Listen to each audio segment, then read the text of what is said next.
बहुत ज़्यादा अभी बातें चल रही थी, आप वो डिबेट में बैन वाली बात। कोई और मुद्दा था डिबेट का। 1 घंटे पहले मुद्दा चेंज किया गया कि मोदी जी को माँ को गाली पड़ा, इस पे जो है डिबेट होगा। और वो चलता हुआ नहीं दिखा। फिर मैंने ट्विटर पे भी लिखा कि इतना उछली और छिछली और निचली राजनीति जो है सिर्फ और सिर्फ एक व्यक्ति कर सकते हैं।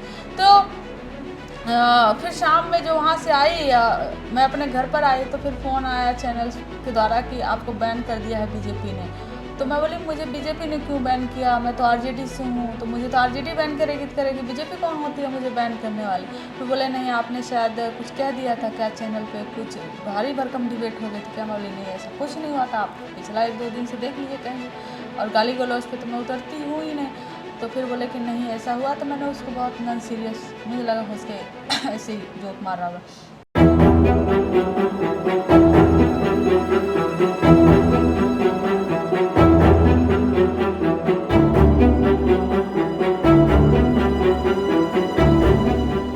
नमस्कार, मैं मीरा देवी खबर लहरिया से प्रबंध संपादक आप सबका बहुत बहुत स्वागत करती हूँ खबर लहरिया के राजनीति शो मुद्दे की बात खबर लहरिया के साथ। तो आप सबका फिर से बहुत बहुत स्वागत है। आज इस एपिसोड में मैं हूँ कंचना यादव के पास, जो आरजेडी से राष्ट्रीय प्रवक्ता हैं। आज हम उनसे मिलेंगे, बातचीत करेंगे, उनसे जानेंगे उनकी राजनीतिक करियर के बारे में, कैसे शुरुआत उन्होंने करी और अब बिहार में चुनाव हैं उसको लेकर के वो जो बात कर रहे हैं, उन सब में बहुत सारे सवालों पर आज बात करने वाले हैं। तो बहुत बहुत स्वागत है खबर लहरिया में आपका। और शुक्रिया मैम, बहुत शुक्रिया। अभी एक बहुत ज़्यादा अभी बातें चल रही थी, आप वो डिबेट में बैन वाली बात, और आप और प्रियंका को दोनों को बहुत लोगों ने पूछा और इंटरव्यू किया, उसके बारे में हमें भी बताइए। ये अकारण मुझे नहीं लगता कि मोदी जी को माँ को बिहार में गाली पड़ी थी तो उस पर लेकर डिबेट चल रहा था। टेलीविज़न चैनल को जो इशारा मिलता है क्या चलाना होता है उसी डायरेक्शन में चलाते हैं। तो मैं उस दिन 2-3 जगह डिबेट में थी और उस पर कि मोदी जी को माँ को गाली पड़ा, तेजस्वी जी माफ़ी मांगे, राहुल गांधी जी माफ़ी मांगे। तो हालांकि कोई और मुद्दा था डिबेट का। 1 घंटे पहले मुद्दा चेंज किया गया कि मोदी जी को माँ को गाली पड़ा, इस पे जो है डिबेट होगा। और बेशर्मी तो यह देखिए कि एंकर हों, चैनल वाले ये सीधे कहते हैं कि मोदी जी को माँ को गाली पड़ा, इससे बिहार में मोदी जी को बीजेपी को कितना फ़ायदा होगा। समझ रहे हैं, ये कहते हैं खुलकर। तो हमने उस दिन बोला कि मतलब क्या ये कायरों जैसी हरकत है, और कहाँ चले थे विश्वगुरु बनने और कहाँ विक्टिम बन गए। आप ही विक्टिम रहोगे। आपके लिए आप तो ताकतवर है ना प्रधानमंत्री जी, इस देश के सबसे ताकतवर व्यक्ति प्रधानमंत्री नरेंद्र मोदी जी हैं इस वक्त। और वो जब चाहें तब ऐसे हजारों और लाखों जो गाली गलौज करने वाले लोग हैं, 1 सेकंड में उन सबको अंदर करवा के ऐसी जो प्रथा चली आ रही है उसको ख़त्म करवा दे। लेकिन नहीं, ये राजनीति कर रहे हैं। तो मैंने देखा चैनल तिलमिला गया, वो जो उनको टास्क मिला था इमीडिएट चलाने के लिए वो चलता हुआ नहीं दिखा। फिर मैंने ट्विटर पे भी लिखा कि इतना उछली और छिछली और निचली राजनीति जो है सिर्फ और सिर्फ एक व्यक्ति कर सकते हैं। तो फिर शाम में जो वहाँ से आई, मैं अपने घर पर आई तो फिर फ़ोन आया चैनल के द्वारा कि आपको बैन कर दिया है बीजेपी ने। तो मैं बोली मुझे बीजेपी ने क्यों बैन किया, मैं तो आरजेडी से हूँ, तो मुझे तो आरजेडी बैन करेगी, बीजेपी कौन होती है मुझे बैन करने वाली। फिर बोले नहीं, आपने शायद कुछ कह दिया था क्या चैनल पे, कुछ भारी भरकम डिबेट हो गई थी क्या। मैं बोली नहीं, ऐसा कुछ नहीं हुआ था, आप पिछला 1-2 दिन से देख लीजिए कहीं भी। और गाली गलौज पे तो मैं उतरती हूँ ही नहीं। तो फिर बोले कि नहीं ऐसा हुआ, तो मैंने उसको बहुत नॉन सीरियस, मुझे लगा हंस के ऐसे ही जोक मार रहा होगा। तो फिर लेकिन पार्टी को मैंने कम्युनिकेट कर दिया कि ऐसे एक चैनल का फ़ोन आया, उन्होंने बोला कि बैन कर दिया। और उस चैनल कोऑर्डिनेटर ने यह भी मुझे हिंट किया कि पार्टी के आरजेडी के महिला प्रवक्ताओं को धीरे धीरे साइड करो, मतलब जिसके साथ वो सहज हो सके उसके साथ डिबेट करो। उसके बाद अगले दिन भी मुझे पार्टी ने 3 जगह भेजा डिबेट करने के लिए, और तीनों चैनल के कोऑर्डिनेटर ने फ़ोन करके सॉरी मैम बीजेपी ने आपको बैन किया, हम आपको नहीं बैठा सकते। फिर मैंने पार्टी में कम्युनिकेट किया, बीजेपी ऐसे चैनल वालों बोले कि बीजेपी ने आपको बैन किया, आपको नहीं बैठा सकते। तो उस पर हमारे चीफ स्पोक्स पर्सन शक्ति जी कहते हैं कि रुको मैं इस पर बात करता हूँ। तो उन्होंने फिर तेजस्वी जी से बात की। अगले दिन मुझे 2 जगह भेजे, दोनों जगह मना कर दिया। तो फिर बीच वोट अधिकार यात्रा चल रहा था, तो उसी में रुक कर तेजस्वी जी ने हम सबके साथ बात की। बोले जो चैनल कहता है कि हमारे इस प्रवक्ता को बैन कर रहे हैं, उस प्रवक्ता को बैठाएंगे, जिसके साथ सहज होते हैं उसको बैठाएंगे, जिसके साथ सहज नहीं होते उसको नहीं बैठाएंगे। ऐसे चैनल का कंप्लीट हम बॉयकॉट करेंगे। ना उस चैनल को मैं 1-to-1 इंटरव्यू दूंगा, ना ही उस चैनल पे हमारा कोई MP MLA जाएगा, ना ही चैनल पे मेरा कोई और प्रवक्ता जाएगा। तो ऐसे करके, क्योंकि सारे चैनल ने बैन किया था, तो सारे चैनल पे पहले मेरा नाम देते कि कंचना को ले लो, फिर नहीं सर किसी और को भेजिए, कंचना को नहीं। तो फिर बोले नहीं, फिर कोई और नहीं जाएगा। फिर ऐसे जब सारे चैनलों का हो गया तो सब ये समझ गए कि भाई अब वोट अधिकार यात्रा चल रहा है, बिहार की सबसे बड़ी पार्टी है RJD, तो ये सब बैकफुट पर आ गए। फिर कहते हैं मैम आप आ जाइए ना, आप आ जाइए, और बैन हट गया आपके ऊपर से। मतलब 3 दिन में जब हमने कंप्लीट बाइकआउट कर दिया तो ये फिर बैन हटा लिए। तो यही प्रॉब्लम है इनको कि इनको हमसे क्या समस्या है, हमसे क्या या प्रियंका भारती जी से क्या समस्या है कि आप जिस लहजे में बात करते हैं उस लहजे में हम आपको जवाब दे देते हैं। यही समस्या हो सकती है। और हमको नहीं लगता कि आपके गाली गलौज प्रवक्ता जिससे हम मुकाबला कर सकते हैं, गाली गलौज में नहीं कर सकते। और क्या प्रॉब्लम है आपको हमसे, इसीलिए बैन किया, फिर हटा दिया। अभी जा रही हूँ सारे चैनलों पर। यूथ को देश का भविष्य मानते हैं और नेपाल में जो जिस तरह की स्थिति है उस पर आप एक यूथ होने के नाते क्या कहना चाहेंगे? देखिए, नेपाल में सबसे पहले कि जो इनका संविधान नेपाल का बना, उसके पहले राजशाही था। 2006 में संविधान बना, और 2006 के बाद जो हो रहा है वो इस तरीके से, जो पॉलिटिकल पार्टियां हैं, अगर आप नेपाल जाएं, मैं कुछ महीने पहले वहाँ से होकर आई, तो जितने भी होटल्स हैं, बड़े बड़े होटल्स हैं, वो नेपाल के जो नेता हैं, जो लीडर हैं, उनके नाम पे, उनके बेटे के नाम पे, उनके परिवार से किसी न किसी का है। और नेता के जो बेटे हैं, बड़ी बड़ी गाड़ियां हैं, बाहर पढ़ रहे हैं, आराम से मौज की ज़िंदगी जी रहे हैं, NGO खोल रहे हैं, तमाम सुख और सुविधाएं नेता के बच्चों को हैं। लेकिन वहाँ पर जो गरीबी है इतना ज़्यादा है कि उनके लिए एक सिस्टम, सोशल मीडिया एक ज़रिया बन गया था कि सोशल मीडिया पे हैं, 1 करोड़ कुछ आबादी लगभग सोशल मीडिया पे है। तो बहुत सारे लोग इनकम का सोर्स बना लिए थे, बहुत सारे लोग सरकार के खिलाफ उस पर बोलने की हिम्मत रखते थे। तभी वहाँ की सरकार ने क्या किया कि वो सारे सोशल मीडिया को बैन जो है कि करवा दिया। और बैन सिर्फ इसलिए नहीं करा, बैन उस सरकार ने यह कहा कि कोई भी सरकार के खिलाफ जो पोस्ट करेगा वो पोस्ट पहले सरकार के पास आएगी, और फिर वो अगर वो वेरीफाई होगा कि वो पोस्ट पब्लिश होगा या नहीं होगा तब पब्लिश होगा। तो पूरी तरह से कब्जा करने का सरकार कोशिश की थी। नेपाल में पार्टियां हैं, 2-3 लोग जो बड़े बड़े नेता हैं, वो घूम फिर कर वही सरकार बना लेते हैं। कभी ये प्रधानमंत्री, कभी वो प्रधानमंत्री, कभी वो प्रधानमंत्री। नेपाल में विपक्ष ही नहीं है। जब विपक्ष नहीं होता, नहीं, जब हम विपक्ष बोलता है तो लोग कहते हैं कि सरकार खिलाफ, देश के खिलाफ बोल रहे हैं। लेकिन नेपाल में विपक्ष न होने का खामियाजा आज भुगत रहा है पूरा नेपाल, कि उन लोगों का आवाज़ उठाने वाला सदन में कोई नहीं है, क्योंकि सब के सब सरकार में बैठे हैं। विपक्ष है ही नहीं, सब सरकार में बैठे हुए हैं। और सब इतना हाई करप्शन हो गया था, सिर्फ और सिर्फ नेता के बेटे, नेता अमीर होते जा रहे हैं, गरीब, वहाँ की जनता गरीब ही होते जा रही है। हमारे देश में जो इंडिया है, इंडिया का हमेशा से ऐसे रिलेशन रहे हैं कि अपने जो पड़ोसी मुल्क हैं उनसे रिश्ते अच्छे हों, चाहे वो बांग्लादेश हो, नेपाल हो, भूटान हो, श्रीलंका हो, इन सब के साथ। लेकिन हमारी डिप्लोमेटिक पॉलिसी इस तरीके से फेल हुई है कि श्रीलंका तक चाइना आकर पोर्ट बना रहा है। बांग्लादेश में अभी जो हुआ, शेख हसीना जी आकर हमारे देश में शरण लेकर थी, हमने उसका देखा। नेपाल में अब हम देख रहे हैं कि नेपाल में कैसे जो है कि पार्लियामेंट तक जला दिया गया। होटल सारे चिन्हित करके, जितने भी नेता थे उनके होटल चिन्हित करके फूंक दिए गए। यूथ का यही सोचना है कि सरकार जो है वो बेलगाम ना हो जाए। सरकार को यूथ के शिक्षा पे, यूथ के रोजगार पर ध्यान दें। आज जो कुछ हो रहा है वो यूथ को रोजगार नहीं मिल रहा है, यूथ को शिक्षा नहीं मिल रही है, यूथ जो है पलायन करके बाहर जा रहे हैं। नेपाल की इस हालत की वजह से आज नेपाल में हुआ। और जब यूथ पर ध्यान नहीं देंगे आप, और फिर आप उनके जो फ्रीडम ऑफ एक्सप्रेशन है, बोलने का अधिकार है सोशल मीडिया प्लेटफॉर्म में, आप उसको भी बैन कर रहे हैं। तो आज वो यूथ सड़कों पे आया। पहले दिन प्रोटेस्ट में 19 लोगों को सरकार, पुलिस ने 19 बच्चों को फायरिंग करके उनकी जान ले ली। दूसरे दिन फिर यूथ आ गया अपने पे और फिर पार्लियामेंट तक जला दिया। अब उस जगहों को रिबिल्ड करने में शायद नेपाल को 20 वर्ष से ज़्यादा लग गया। बहुत बड़ा हानि हुआ है। आपको क्या लगता है बिहार के कौन से ऐसे मुद्दे हैं जिन पर बहुत काम करने की ज़रूरत है? अगर RJD आई तो देखिए इसको हम बार बार हम लोग यही या कहते हैं। नहीं आई तो भी? नहीं देखिए हम, हाँ वही मैं बता रही हूँ आपको मैम कि एक तो सबसे पहला है कि हम ये कभी नहीं कहेंगे कि पिछली बार जो सरकारें थी उन्होंने कुछ नहीं किया, कुछ नहीं किया, कुछ नहीं, बस पिछली सरकारों को गाली देते रहो, गाली देते रहो, गाली देते रहो। ये हमारा काम नहीं होगा। आज से सरकार बनती, आज से शुरुआत होगी, नई शुरुआत होगी। कोसने का काम हम नहीं करेंगे। दूसरा, बिहार की सबसे बड़ा जो प्रॉब्लम आज है वो है बेरोजगारी और पलायन। सबसे बड़ा प्रॉब्लम है और महाजंगल राज। बेरोजगारी इतना है कि एसएससी के स्टूडेंट, बीपीएससी के स्टूडेंट जब सड़क पर प्रदर्शन करते हैं तो उन पर लाठीचार्ज होता है। और नीतीश कुमार जी के आवास के पास नीतीश कुमार जी से मिलना जाना चाहते हैं तो महिलाओं को घसीट घसीट के मारा जाता है। वो पूरा वीडियो जो है अवेलेबल है।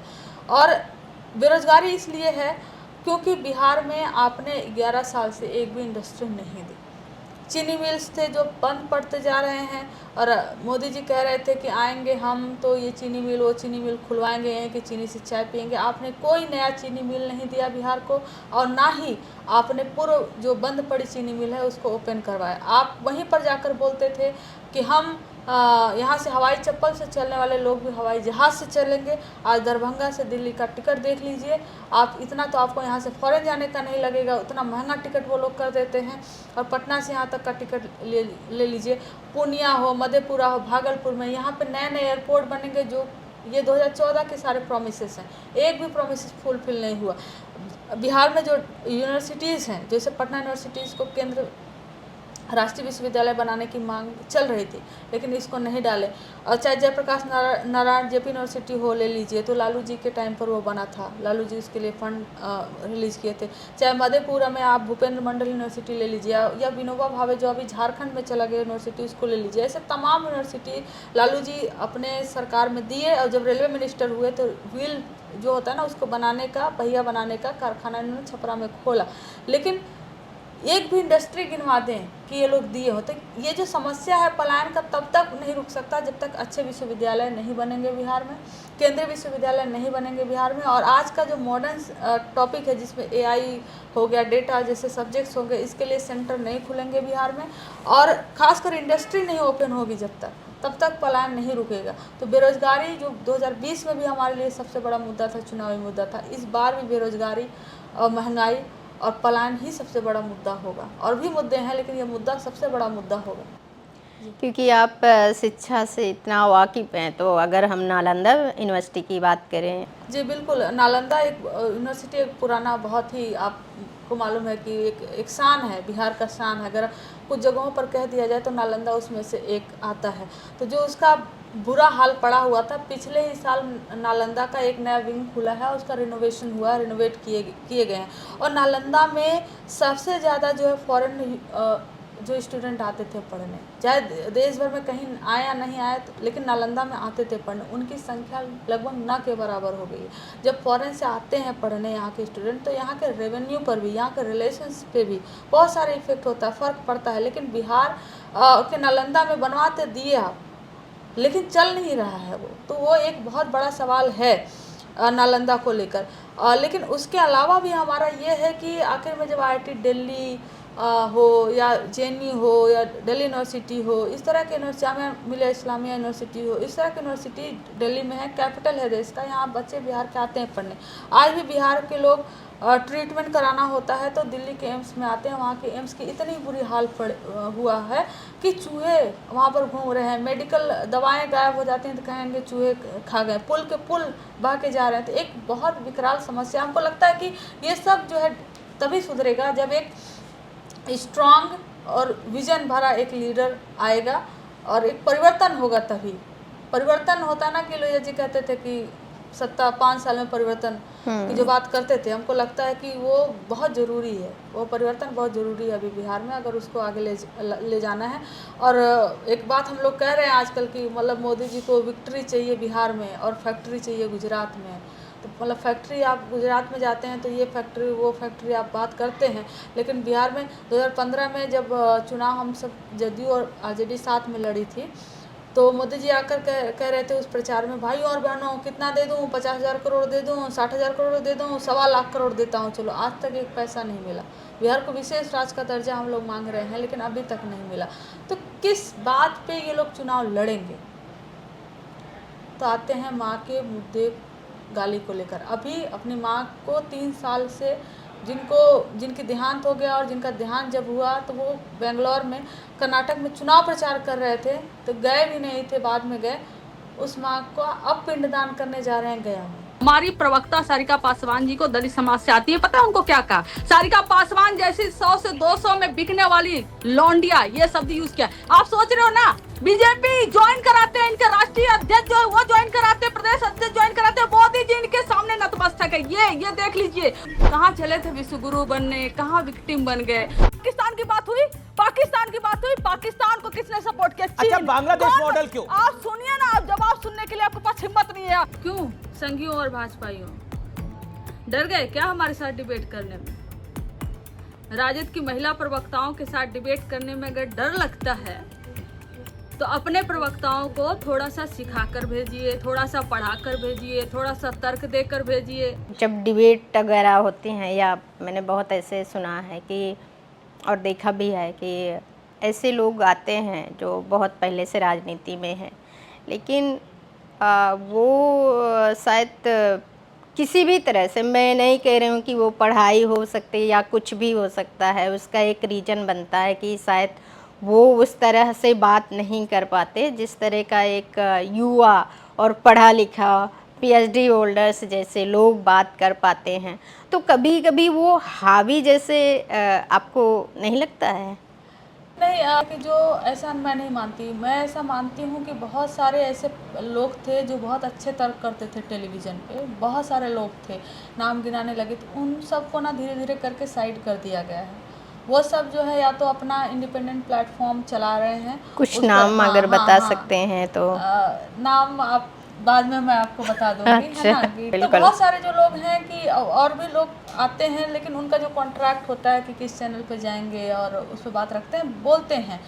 और जो बीजेपी है, अदर पार्टी के जो प्रवक्ता हैं, हमको लगता है कि बीजेपी जो 2014 से और जो एक तरीके सोशल मीडिया का ना पूरी तरह से आई सोशल मीडिया पे, उनका एक तरफा चलता था सोशल मीडिया पे। उस मीडिया पे अभी दूसरे लोग भी भारी पड़ रहे हैं, चला रहे हैं। तो एक ट्रोलर गैंग की तरह जो है उभार के लाया गया कि आप पूर्व प्रधानमंत्री से लेकर वर्तमान में जो दूसरे पार्टियों के लीडर्स हैं ना, उनका कैरेक्टर असैसिनेशन करो, उनको छोटा दिखाओ, उनको मतलब कि बेइज्जत करो, उनको गाली दो। कोई भी व्यक्ति बड़ा बनने के लिए अगर दूसरे को गाली देकर पहले छोटा बनाए, दूसरों को है ना बदनाम करके पहले छोटा बनाए, फिर उसके सामने वो बड़ा बने, तो वो राजनीति ना बहुत समय तक टिकती नहीं है। तो उस डायरेक्शन में हमको लगता है कि बीजेपी के प्रवक्ताओं को, चाहे बहुत सीनियर हो जैसा कि आपने कहा, चाहे बहुत यूथ हो, उनको ट्रेनिंग उसी डायरेक्शन में दी गई कि बताओ कि नेहरू जी ऐसे थे, है ना, गांधी ऐसे थे, इंदिरा जी ऐसी थी, वो ऐसे थे। करंट में जो लीडर ऑफ अपोजिशन है उनका जो कैरेक्टर असैसिनेशन करो, वो इंडोनेशिया क्यों जाते हैं, मलेशिया क्यों जाते हैं, प्राइवेट ट्रिप होती है इनकी, या कहीं से भी दो फोटो उठाकर जोड़कर जो है उसको वायरल करना। अभी एक कांग्रेस की पार्टी के प्रवक्ता हैं, वो अपने पिताजी के साथ बैठी हुई हैं, उनका पिताजी हैं उनके, उसको लेकर कैरेक्टर असैसिनेशन करना। तो ये डायरेक्शन में उनको ढाल दिया गया है, इस लाइन में ढाल दिया गया। ऐसा नहीं है, बीजेपी के भी इसके पहले चाहे सुषमा स्वराज जी हों, ये सब तो प्रवक्ता थी ना, अच्छे प्रवक्ता थे ये सोलो। और निर्मला सीतारमण जी भी प्रवक्ता रही हुई हैं। तो वो बीजेपी अलग थी, जहाँ पर अच्छे प्रवक्ता भी होते थे, सीनियर प्रवक्ता होते थे, मजे हुए होते थे और बहुत अच्छी बातें करते थे, है ना। उनकी आइडियोलॉजी अलग है, हम भले डिसएग्री करें, लेकिन गरिमा होती थी बातों में, दूसरों का भी रेस्पेक्ट करते थे। दूसरा व्यक्ति किस पद पे बैठा हुआ है उस पद की भी रेस्पेक्ट करते थे। लेकिन अभी जो है बीजेपी के सोशल मीडिया से लेकर ट्रोलर गैंग जो से लेकर इनके सोशल मीडिया का हैंडलर जो है, वो हर रोज़ किसी न किसी का फोटो उठाकर कैरेक्टर असैसिनेशन करता है, खासकर फीमेल का। वो खुद प्रधानमंत्री नरेंद्र मोदी जी, लीडर जैसे होंगे लोग वैसा ही जानेंगे, वैसा ही सुनेंगे, वैसा ही बोलेंगे। और इनके प्रवक्ता, मतलब कोई भी पार्टी होती, बीजेपी को उस प्रवक्ता ने जो माँ की गाली दिया था दूसरे प्रवक्ता को, आप सुने होंगे, कोई और पार्टी होती ना बीजेपी के अलावा तो हटा दी होती। मैं दावे के साथ, मैं अपनी पार्टी की ही नहीं, मैं बीजेपी के अलावा किसी भी पार्टी की बात कर रही हूँ कि कोई और पार्टी होती तो हटा देती। तो जब आप संसद में आपके एक सांसद किसी अल्पसंख्यक सांसद को कहेंगे कि वो कठुआ, वो मुल्ले, वो आतंकवादी, है ना, आप उस पर कोई कार्रवाई नहीं करते, आप उसको टिकट भी दे देते हो, विधायकी का टिकट देते हो, कहीं के प्रभारी बना देते हो। तो जब आपके कार्यकर्ता जब देख रहे हैं कि हमारे लीडर ऐसा कर रहा है, तो कार्यकर्ता क्या सीखेंगे? आप जब बीजेपी प्रवक्ताओं के साथ डिबेट करते हैं तो आपको क्या 2-3 बातों का एहसास होता है? पहली बात को हम जब डिबेट करने जाते हैं हम ये पूछते नहीं बीजेपी से कौन है, क्योंकि फर्क ही नहीं पड़ता, सबके सब एक ही जैसे हैं।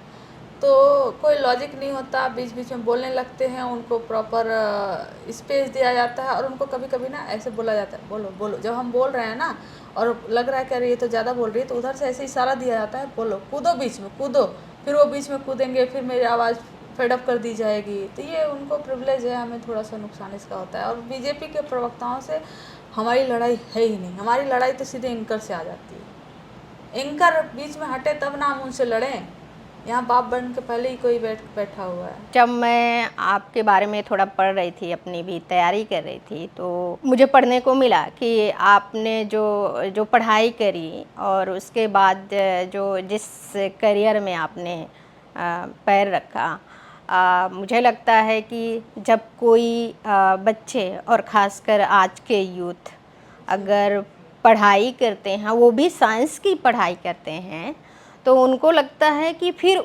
उसमें जाएंगे, वो उनका करियर वो साइंस वाला ही होगा। लेकिन आप तो बिल्कुल से अपोजिट हो गए। ये कैसे हुआ, कैसे आया मन में ये सब? सबसे पहले कि मैं BHU में ग्रेजुएशन में एडमिशन ली, एक महिला के साथ छेड़खानी, एक लड़की के साथ छेड़खानी हुआ था, तो वहाँ पर भी हमने आंदोलन में पार्टिसिपेट किया था। और फिर मैं JNU में आई, तो JNU में मैंने लाइफ साइंस डिपार्टमेंट में MSc में एडमिशन लिया। और थोड़ा सा प्रेशर था कि घर वालों से था कि हाँ जल्दी नौकरी करनी है या PhD लेना है तो PhD करना है तो फेलोशिप हो जाना चाहिए, तो ये सारी चीज़ें थी। तो हमारे लाइफ साइंस डिपार्टमेंट में ही एक प्रोफेसर थे जिनके ऊपर सेक्सुअल हरासमेंट केस का एक स्टूडेंट ने किया था, प्रोटेस्ट चल रहा था पूरे JNU भर, JNU बंद था, तो हमने उसमें पार्टिसिपेट किया। और क्योंकि वो हम लोग को भी पढ़ाते थे और जब पता चला तो हम सब ने उनके खिलाफ एक आंदोलन छेड़ा JNU में। और समाजवादी विचारधारा से पहले से ही एक है ना समानता और समाजवादी विचारधारा के साथ एक पहले से ही एक जुड़ाव था। तो 2018 में छात्र RJD बनती है जो है कि JNU में। तो तेजस्वी जी के पास कुछ लोग जाते हैं, हमारे सीनियर कहते हैं कि हमें यहाँ समाजवादी विचारधारा की एक पार्टी बनानी है, क्योंकि JNU में लेफ़्ट और राइट ये दोनों होता है कि जब चुनाव आता है तो लेफ़्ट और राइट की एक बाउंड्री खड़ी हो जाती है। तो बहुत सारे ऐसे लोग होते हैं जो लेफ़्ट और राइट को नहीं चूज़ करते हैं, और एक गैप होता है समाजवादी, है ना, कि थर्ड फ्रंट जो हमारे इंडिया में बना, चाहे 90 के दौर में आप देखें, तो तेजस्वी जी तुरंत तैयार हो जाते हैं और छात्र ऑर्गेनाइजेशन बनता है 2018 में। और पहले ही हमारे कैंडिडेट लड़ते हैं और उनको, और जब वोटिंग होती है तो 5,000 5,500 मैक्सिमम वोटिंग होती है, तो लेफ़्ट हमेशा से जीतती है। तो पहले में ही हमें 560 से ज़्यादा हमारे कैंडिडेट को वोट मिला। और जो एक पहले से ऑर्गेनाइजेशन जो ऑलरेडी होती हैं थर्ड फ्रंट के रूप में, उनको इतना वोट नहीं मिलता, उनको नोटा से भी छोटा मिलता है। तो RJD को इतना ज़्यादा वोट मिला, सब बहुत आश्चर्य थे। तो ये एक पता चला कि हाँ बहुत सारे ऐसे लोग हैं जो इस विचारधारा से जुड़ना चाहते हैं। तो फिर हम भी इस पार्टी से जुड़े और छात्र ऑर्गेनाइजेशन से जुड़े और आंदोलन में पार्टिसिपेट किए। हमारे ग्रुप टॉक्स होते थे कि सब आएँ और जो हमारे विचारधारा के लोग हैं वो सारी बातें करते थे इस पर। तो इस तरीके से बिहार में एक बार आपको याद होगा कि पुलिस जो है विधानसभा में घुस गई थी और विपक्ष के विधायकों को फिर पुलिस ने बहुत पीटा था। तो उस पर भी हमने एक जो है कि काला झंडा दिखाकर हमने नीतीश कुमार जी का पुतला फूंकने, ऐसा कुछ हमने आह्वान किया था। वहाँ से मैं पहली बार जो है एक मंच से मैं बोल रही थी, और जब मैं बोली तो हमने देखा कि वो तेजस्वी जी जो है उनके ट्विटर हैंडल से हमारे वीडियो को ट्वीट करते हैं कि JNU में इसके खिलाफ आवाज़ उठी है, मैंने बोला है। तो फिर एक मजबूती मिलती है, क्योंकि जब हम कोई काम शुरू करते हैं और काम शुरू करते हैं तो हमें कोई अगर ये कहता है कि नहीं आपको बहुत अच्छा जा रहा है, बहुत अच्छा आप अच्छा कर रही हैं, तो जो मनोबल होता है ना वो बहुत बढ़ता है, आप आगे जाते हो। तो मेरे मन में इफ़ एंड डाउट जो होता है ना, इफ़ एंड बट करना है, ये सही है गलत है, करने का मौका ही नहीं मिला। साइंस बेस्ड सिस्टम को हायरार्कियल सिस्टम इतना ज़्यादा है कि अगर आप साइंस कर रहे हो तो आप कुछ और नहीं कर सकते। ऐसा नहीं है, ऐसा बिल्कुल नहीं है, आप कर सकते हो। आपको करना चाहिए। आप साइंस कर रहे हो, लेकिन आप उस साइंस को किसके लिए कर रहे हो? उस साइंस को आप सोसाइटी के लिए कर रहे हो, है ना? तो सोसाइटी तक वो बात पहुंचनी चाहिए, वो चीज़ होना चाहिए। जब आप को काल मतलब कब आपको पता चला कि आप इस पोजीशन के लिए सिलेक्ट हुए, और जब आपने सुना पहली बारी तो आपको क्या महसूस हुआ? मैम ये अक्टूबर 2023 में मतलब कि मैं उस समय जेएनयू में ही थी, तब पीएचडी सबमिट नहीं हुई थी। तो फ़ोन आता है कि पार्टी की तरफ से आपको प्रवक्ता पद बनाया जा रहा है, आप हैं बनने को तैयार हैं? मतलब तो फिर मैं बोली कौन नहीं तैयार होगा इसमें। मतलब कि बोले कि पार्टी, मैं एक स्कॉलर हूँ और सीधे कह रहे हैं कि तेजस्वी जी चाह रहे हैं कि आप लोग को प्रवक्ता बनाया जाए, आप लोग अच्छा बोलती हैं, आप लोग कुछ सुनते रहते हैं वो। तो हम बहुत खुश हुए। लेकिन मैम इसके साथ यह भी होता है ना कि एक बड़ी जब जिम्मेदारी मिल जाती है ना, तो थोड़ा डर भी लगता है कि अगर उस जिम्मेदारी पर मैं खरी नहीं उतरी तो क्या, है ना? तो फिर मैं तेजस्वी जी को धन्यवाद करते हुए फिर लिखती हूँ कि आपने बहुत छोटे से कंधे पर बहुत बड़ी जिम्मेदारी दे दी है। मैं इस जिम्मेदारी को पूरी तरह निभाऊंगी, और हमारे सारे प्रवक्ता लगभग निभा रहे हैं कि इतने कम समय में, चाहे प्रियंका जी हों, चाहे मैं हूँ, चाहे सारिका पासवान जी हों, और सबको नेशनल टेलीविज़न पे बैठा देना। ये ऐसा नहीं कि नहीं पहले तुम लोग यहाँ प्रैक्टिस करो, कोई डिक्टेशन, मतलब फ्रीडम कि आप नेशनल पे भी बैठो, आप स्टेट पे भी बैठो, आप जो स्वतंत्र मीडिया पत्रकार अपना चलाते हैं आप वहाँ भी बैठो, आप हर जगह बैठो, कोई कंट्रोल नहीं। तो हमको लगता है कि बहुत भरोसे के साथ एक जिम्मेदारी दी गई थी। बहुत खुश भी हुई थी, थोड़ा सा डर भी लगता है कि नहीं अब इस जिम्मेदारी को निभाना पड़ेगा और अच्छे से निभाना पड़ेगा, पढ़ लिख कर जाना पड़ेगा इस टॉपिक पे, क्योंकि वही साइंस का बैकग्राउंड है। तो कोई नया टॉपिक आता है तो मेरे लिए वो ज़्यादा टाइम कंज्यूमिंग हो जाता है कि उस टॉपिक पर रिसर्च करो, हिस्ट्री पे उस पर रिसर्च करो। जैसे कि मान लीजिए कोई अभी हो गया कि आरएसएस का योगदान क्या रहा है। मैं जानती हूँ कि आरएसएस का योगदान नहीं रहा है, लेकिन आरएसएस का योगदान आज़ादी की लड़ाई में क्या रहा है, मुझे वो अलग से रिसर्च करना पड़ता है। मैं उसको अलग से रिसर्च करती हूँ, पॉइंट्स के लिखती हूँ। कोई सीनियर है, कोई हमारे पार्टी में या मनोज सर हैं, किसी से भी मतलब कोई बुक्स पूछ लिया कि हाँ ये चीज़ कहाँ पर मिलेगी, कैसे, फिर पढ़ के फिर वो जाते हैं। मैं इसलिए पूछ रही थी क्योंकि मैंने जितनी भी अभी रिपोर्टिंग की है, और मैं फील्ड में हूँ करीब 18-19 साल हो गए फील्ड में, और मैंने देखा है, और देखा क्या ये है ही बहुत ओपन से कि जब इतने बड़े पोस्ट के लिए कोई भी व्यक्ति को चुनते हैं तो उनको बहुत नीचे से होकर के ऊपर तक आना पड़ता है। बहुत उम्रदराज, बहुत ऐसे कहते हैं ना कि उनको बहुत अनुभवी होना चाहिए राजनीति में। मतलब एकदम से आप उठ करके 1 से लेकर के आप 10 में बैठ रहे हो तो फिर वो तो पूछना तो बनता है, सब जानना चाहते हैं कि अरे ये कैसे हो गया और कैसे हो सकता है। तो आपके लिए वो कैसे लगता है? क्या लगता है कि बहुत हैवी हो गया है, या आप उसको मज़े के साथ कर रहे हैं, या फिर बहुत गुस्से वाला भी लगता है? नहीं मैम, मज़े के साथ कर रहे हैं। और हमको लगता है कि जो छात्र आंदोलन से जुड़ना और छात्र पॉलिटिक्स में ना वो कॉन्फिडेंस देता है, फिर बोलने का, फिर वो विचारधारा को समझने का, फिर लोगों से बात करने का। क्योंकि हम लोग पब्लिक गैदरिंग करते थे, स्पीकर्स हम लोग बुलाते थे तो टॉक देते थे। लोग जो है कि मान लीजिए कोई मुद्दा आ गया तो उस पर हम उस मुद्दे के एक्सपर्ट जो लोग हैं हम उनको बुलाते थे, उनको सुनते थे, है ना? तो एक छात्र आंदोलन से ही हम सब जो युवा प्रवक्ता बनाए गए हैं निकले हैं, और कई सारे 8 अभी नए प्रोफेसर्स को प्रवक्ता बनाया गया है, जामिया से हैं, डीयू से हैं, जेएनयू से हैं। तो ये क्या होता है कि थोड़ा सा जिस तरह का मीडिया का माहौल है मैम, उसमें लड़ना तो डिफ़िकल्ट थोड़ा होता है। कभी कभी लगता है कि मतलब जब बोलने नहीं देते वो लोग, कितनी टॉक्सिसिटी है, क्योंकि 10 लोग वहाँ पर जो एक ही विचारधारा के हैं, जब एक ही बात में बोल रहे हो और एक ही लाइन में बोल रहे हो, और आपको 30 सेकंड 40 सेकंड दिया जाए उसमें अपनी बात ख़त्म करनी, उसमें बीच में टोकते हैं, तो होता है फ्रस्ट्रेशन कभी कभी होता है। लेकिन हमको लगता है कि ये 2 साल, पिछले 2 साल जब से हम लोग प्रवक्ता बने हैं, ये हमें मानसिक रूप से मजबूत भी किए हैं लोग। क्योंकि हर रोज़ जो झेलना पड़ेगा तो आप मानसिक रूप से मजबूत हो जाओगे।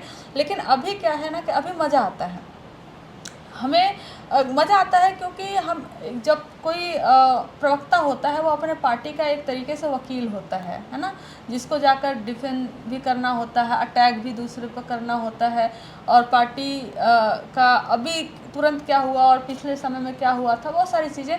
तो वकालत हम कैसे कर पाते हैं चैनलों पे, तो जिस तरह का अप्रिसिएशन हमें मिल रहा है ग्राउंड से, और हम कोई पोस्ट इवन सोशल मीडिया पे पोस्ट कर देते हैं और हज़ारों कमेंट्स आते हैं और कहते हैं कि दीदी हम लोग ना टीवी देखना बंद कर दिए थे, इतना निराशा हो गया था कि ये क्या दंगल चलता रहता है चैनल पे, मुर्गा लड़ाई करने के लिए, इंटरटेनमेंट के लिए देख लिए कि मुर्गा लड़ाई चल रही है, ये उसको गाली दे रहा है, उसको गाली दे, हम फिर से शुरू कर दिए हैं।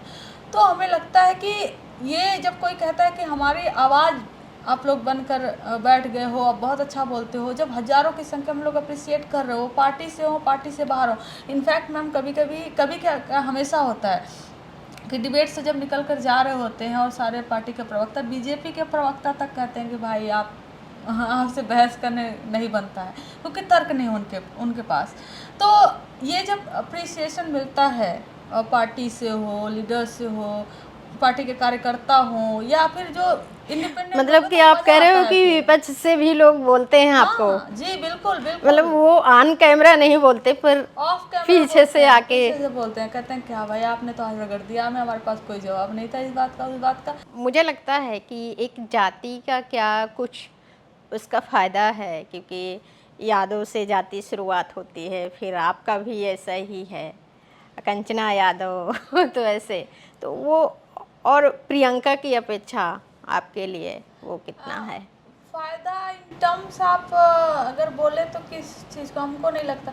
नहीं देखिए, अगर आप देखेंगे अगर फ़ायदा है तो मैम सारी पार्टियों को उठा लीजिए, है ना, सारी पार्टियों के, बीजेपी हो, कांग्रेस हो, जदयू हो, सबको उठा लीजिए।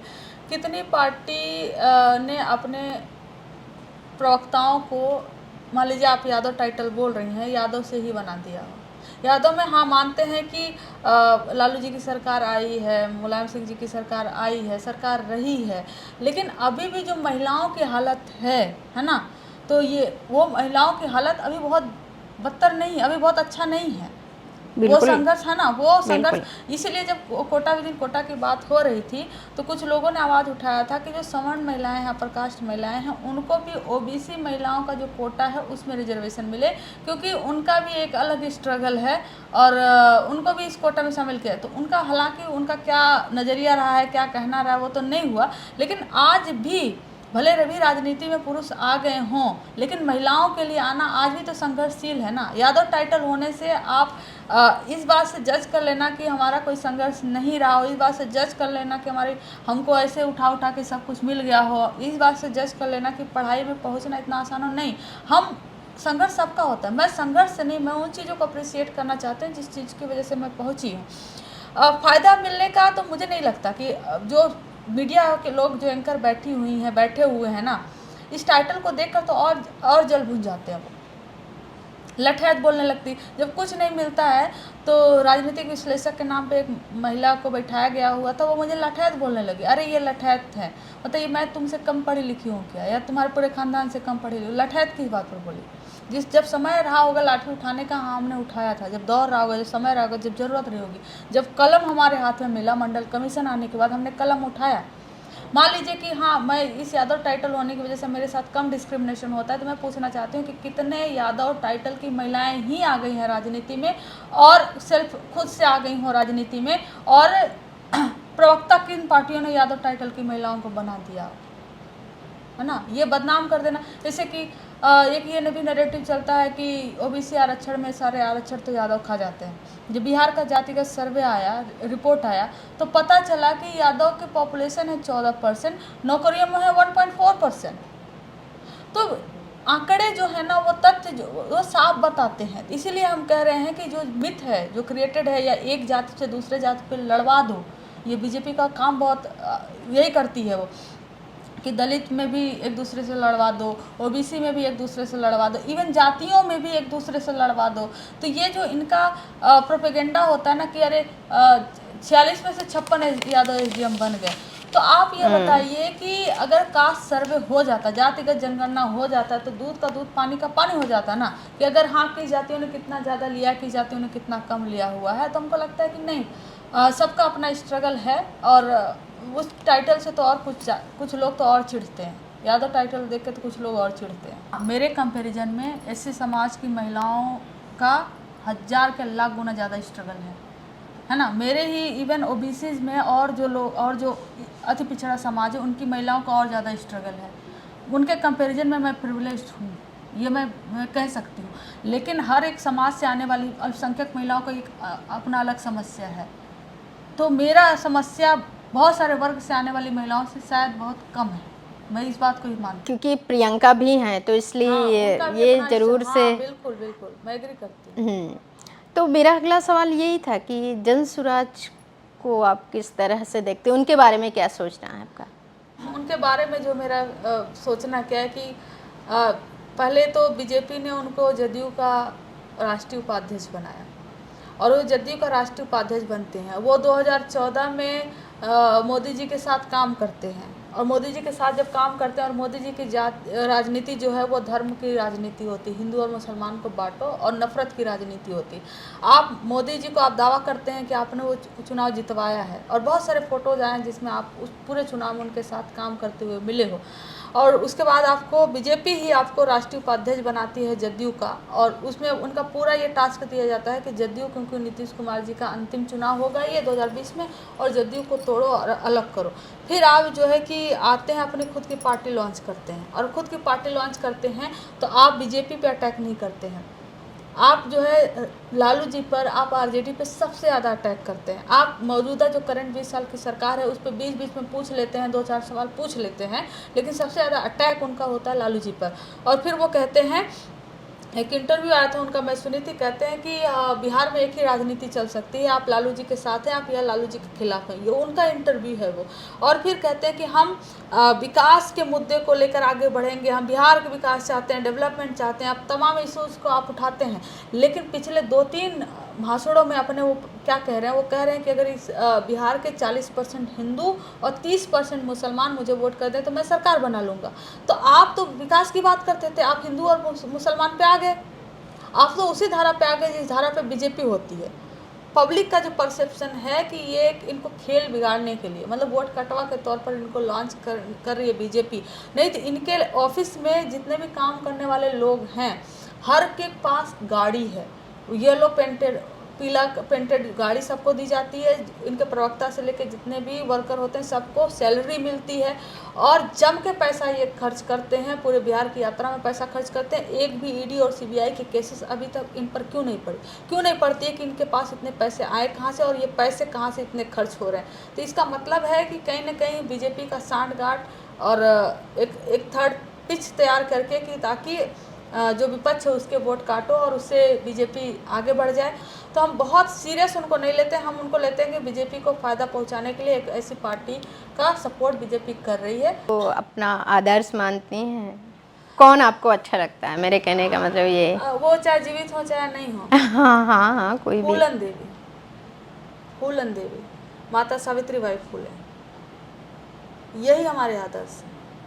क्योंकि आपने बहुत सारे फीमेल पे मुद्दा पूछा, और जो प्रतिसत्ता को चुनौती देने वाली फूलन देवी जैसी महिला ना कभी किसी दुनिया के किसी कोने में पैदा हुई हैं और ना ही होंगी। फूलन देवी और सावित्रीबाई फूले, यही आदर्श हमारे। अब आप हमसे बहन मायावती जी के बारे में पूछिए। बिल्कुल, उनके बारे में भी बताइए। मायावती जी भी जो भी उनका हो कि वो राजनीति में एक्टिव नहीं है, उम्र का असर है, या एससी नेता के रूप में, जो एक दलित पिछड़ा वर्ग का जो नेता के रूप में मायावती को देखा जाता है, और जिस तरह से अब वो पीछे हैं, बहुत लोगों के मन में है ये बात, क्यों ऐसा क्यों है, क्यों वो बाहर नहीं आ रहे हैं? आप जैसे यूथ बहुत सोचते इस पर, बहुत बात करते हैं। देखिए एक बात, एक जो लोग कहते हैं ना कि बहन जी ने करप्शन किया, बहन जी ने बहुत पैसा कमाया, बीजेपी जो है इसलिए डर के वो बैठ गई, मैं इसको कतई नहीं मानती। मैं इसलिए नहीं मानती हूँ कि बहन जी के ऊपर कभी भी इन्होंने अगर किसी भी तरह की कोशिश की जेल में डालने की कोशिश की या धमकी देने की कोशिश की या ईडी सीबीआई से परेशान करने की कोशिश की, बहन जी के पास बहुत बड़ा मांसपेशी है जो चुप नहीं बैठेगी।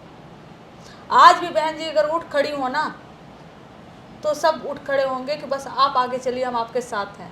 तो हमसे बात करने के लिए आपका बहुत बहुत धन्यवाद। और आपने सुना कंचना यादव ने अपने बारे में, अपनी हिस्ट्री, अपनी रणनीति हिस्ट्री के बारे में और उनकी पढ़ाई के बारे में, और फिर अब वो किधर की तरफ जा रहे हैं, यूथ किस तरह से उनको सीखें।